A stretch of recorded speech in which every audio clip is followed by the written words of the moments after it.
Mr. Deputy Speaker, doing the right thing for the next generation is what this government and this budget is about, no matter how difficult and how controversial it is.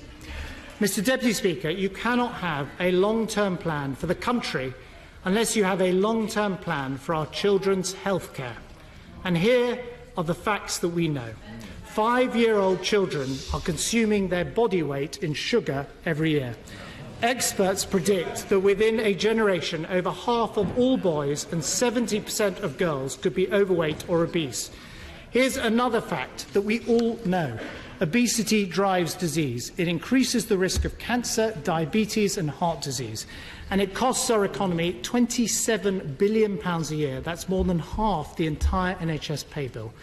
And here's another truth we all know. One of the biggest contributors to childhood obesity is sugary drinks. A can of cola typically has 9 teaspoons of sugar in it. Some popular drinks have as many as 13. That can be more than double a child's recommended added sugar intake. Now, let me give credit where credit is due. Many in the soft drinks industry recognise there's a problem and have started to reformulate their products. Robinsons recently removed added sugar from many of their cordials and squashes. Sainsbury's, Tesco and the Co-op have all committed to reduce sugar across their ranges. So industry can act, and with the right incentives, I'm sure it will. Mr. Deputy Speaker, I'm not prepared to look back at my time here in this Parliament doing this job and say to my children's generation, I'm sorry.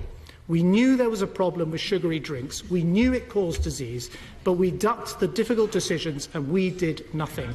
So today I can announce that we will introduce a new sugar levy on the soft drinks industry. And let me explain how it will work. It will be levied on the companies. It will be introduced in 2 years' time to give companies plenty of space to change their product mix.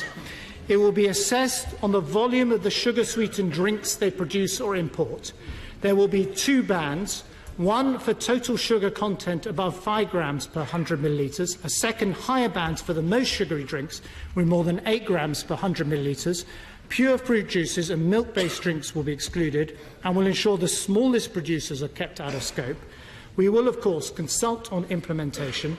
We're introducing the levy on the industry, which means they can reduce the sugar content of their products, as many already do. It means they can promote low-sugar or no-sugar brands, as many already are. They can take these perfectly reasonable steps to help with children's health. Of course, some may choose to pass the price on to consumers, and that will be their decision, and this would have an impact on consumption too. We as Conservatives understand that tax affects behaviour, so let's tax the things we want to reduce, not the things we want to encourage.